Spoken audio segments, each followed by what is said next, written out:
Our next speaker is Mr. Lothar Pirc. He's Director, International Maharishi AyurVeda Foundation at Netherlands. His endeavor is to establish Ayurveda as an integral part of healthcare systems. And he is a teacher of Transcendental Meditation since 1978, a founder of Vedic World Heritage in Nepal and India, and also co-founder and director of AyurVeda in Germany. His autobiography talks about the meditation aspect, the rituals of meditation, and also about the work and times of Maharishi. So welcome, Mr. Lothar. I'm sorry for your long wait. I was seeing your pings that you wanted to join the inaugural session as well. So thank you so much for being with us today. And past 2 years have been difficult for all of us with the pandemic, and a very favorite word of all the corporates is called disruption. So it brought disruption. It brought disruption in our lives, in the way we live, the way we perceive life, the way we perceive work, and the way corporates work. Now that the COVID pandemic seems to be sort of behind us and things are limping back into normal life, how much do you think is the focus now on yoga, and are the corporate houses now open to consider yoga more proactively, considering the health and happiness of their employees, and how can we make this happen at the corporate level? Thank you very much for inviting me. It's a great honor and joy to be with you today. Namaste. And I think the time is very much in favor of us, because the pandemic has created a lot of fear in the people, and yoga and meditation and Ayurveda is a great help for that. And I would like to share my screen to share my presentation, which I have prepared. Just a moment. Can you see my screen? Yes, we can see your screen, sir. Yeah. So this here is actually the picture of the Maharishi Ayurveda Health Center in Bad Ems in Germany, where we have been practicing Maharishi Ayurveda, especially Panchakarma, but also yoga and transcendental meditation every day for the last 30 years. We have treated more than 30,000 people here and offer yoga also for our staff. And every day we have before lunch a group meditation for all the therapists in the clinic, which is really remarkable in its result. And here we see a picture of my teacher, Maharishi Mahesh Yogi, who inspired this clinic and also the Maharishi Corporate Development Program many decades ago, and Vedic universities and Ayurveda centers around the world. And our motto has been to create a disease-free society, which I saw is also part of the conference here. Now I would like to come to the definition of yoga from the Yoga Sutras of Maharishi Patanjali. And he says in the first chapters, now begins the teaching of yoga. Yoga is transcending the activity of the mind. And just to stay here, of course, Patanjali also talks about yoga asanas and pranayama, but yoga is actually a state of mind, the unbounded consciousness, the self-referral state of consciousness, where he says yoga chitta vritti nirodha. That means when the excitement, the thoughts have settled down, then we experience this inner unbounded bliss consciousness, and that is yoga. That is the highest form of yoga. That is the experience of samadhi or kavalya. And that is precisely the experience that everybody can gain in a very easy, effortless way through the practice of transcendental meditation, which is usually practiced twice a day for about 15 to 20 minutes. And Maharishi has developed this beautiful program for the companies around the world. And it would be great if India takes the lead. Many hundreds of companies in India have already introduced this corporate development program. And we see the three fundamentals of success: full alertness, full creative intelligence, and full support of nature. So when the mind dives within, we experience this unbounded consciousness which quantum physics knows as the unified field of all the laws of nature. When the mind is completely settled in a field of bliss consciousness, and lack of alertness, creativity, and support of nature is leading to all kinds of problems. And the most powerful but underutilized resource of every business is the human brain. The average person uses about only 5 to 10% of his mental potential.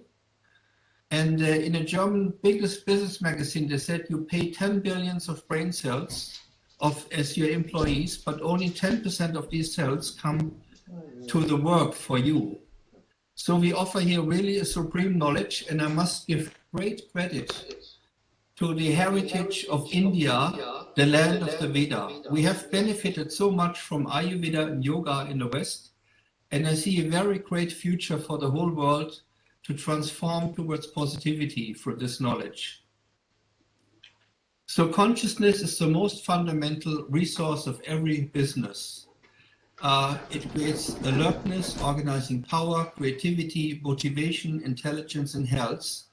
And what we see here, since I have only 10 minutes, I have to go quickly through it. Consciousness is the basis of productivity, profitability, national economy, and also the corporate consciousness. Pure consciousness is a field of unlimited creativity, the total potential of natural law, and its organizing power.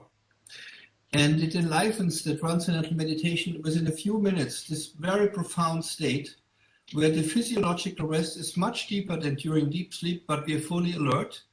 And you can practice individually, but also in a group, like, for example, in my company and hundreds of businesses around the world. I have to go a little bit quickly.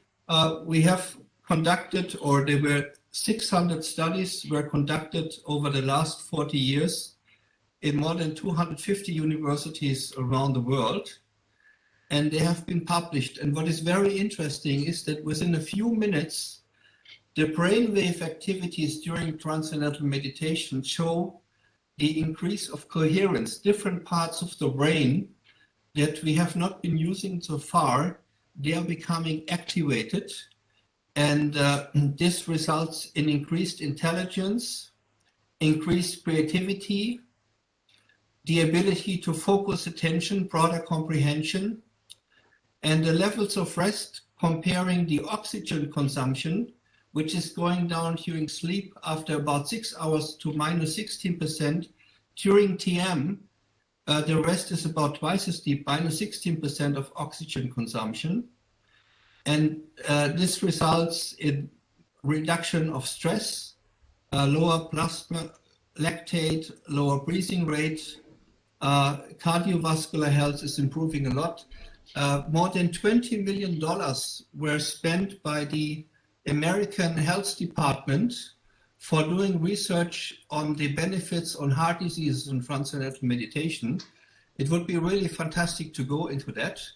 The biggest health insurance company in America, Blue Shield Blue Cross, they have done a study comparing the data of 500,000 members with 2,000 people practicing transcendental meditation, and the costs, the healthcare utilization for cardiovascular disease went down by 87% and tumors by 55%, just as an example.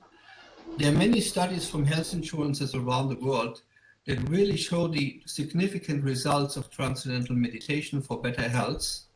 Even the aging process is slowed down when people practice transcendental meditation. Everything that goes worse with the aging process is reversed or slowly progressing towards aging. It has been shown that people who practice for 5 years TM, their physiological age is about 5 years younger. And this is a meta-analysis of 99 studies that shows that the fear is reduced. That's a big problem in many companies, especially as you mentioned now with the pandemics and the war now. There is so much fear in the world, at least in Europe with the war. And then people who practice TM, they can, of course, we are all concerned, but you can still be more at distance. You're more relaxed from inside.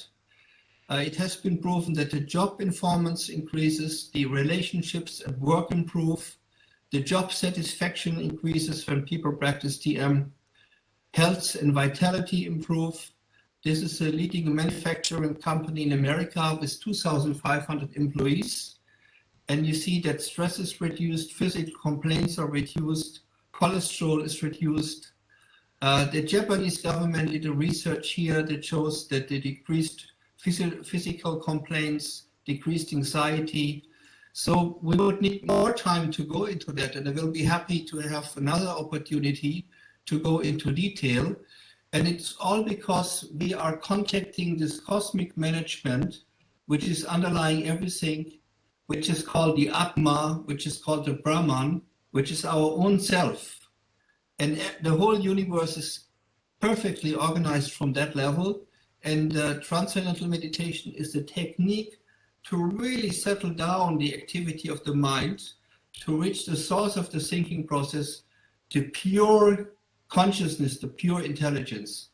I have been a teacher of transcendental meditation since 1978, and I have taught thousands of people around the world in almost all continents, and people who have been practicing different forms of meditation, they really notice that TM is so different because it's easy to learn, it's easy to practice, and the results come already after a few days. Now I come to something else, and that is what we know from Patanjali Yoga Sutras, that in the vicinity of sattva, the purity, the bliss, hostile tendencies disappear.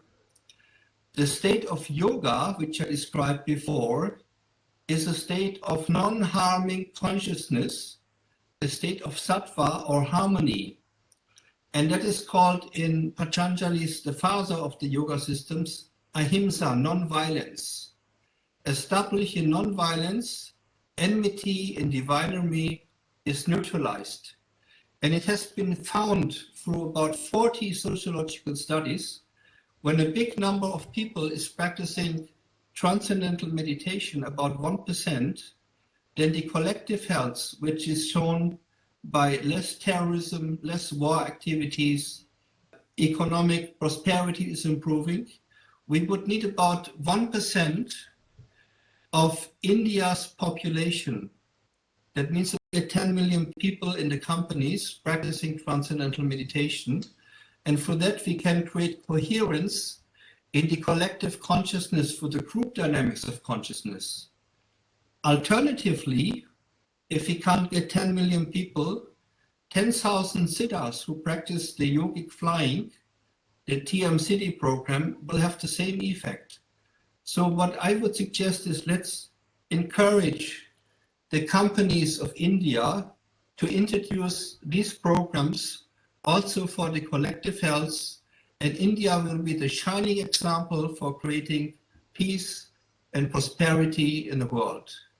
Also, our programs include Vastu, AyurVeda, buildings which are fortunate creating, and also I would suggest to introduce Jyotish consultations and yajnas for the company. We have done it in our clinic in Bad Ems, especially now with the COVID, when we had really severe problems. We were taking resource to the yajna program of Maharishi, and we had wonderful benefits. Also, Vaidya consultations could be offered to improve the health of the employees with pulse diagnosis. We do that for all our employees every day here, not every day, every year at the change of the season. So in short, I just wanted to give an overview about what we have seen with this Maharishi Corporate Development Program and Transcendental Meditation. And here are some related websites. And our program in India is available. The website is mentioned here, mctpindia.com. And I have a colleague in India who taught hundreds of companies, and his email is lane@maharishi.net. Then you see the website of my clinic in Germany and also my personal website with all my activities. And I want to thank you so much for giving me the opportunity. I know this was a lot of information in a short time, but I really would like to see that program to flourish in India, in all countries of the world. And thank you so much again. Namaste. Thank you, Mr. Pirc, for giving us such a wonderful world vision of what yoga and yogic practices can achieve.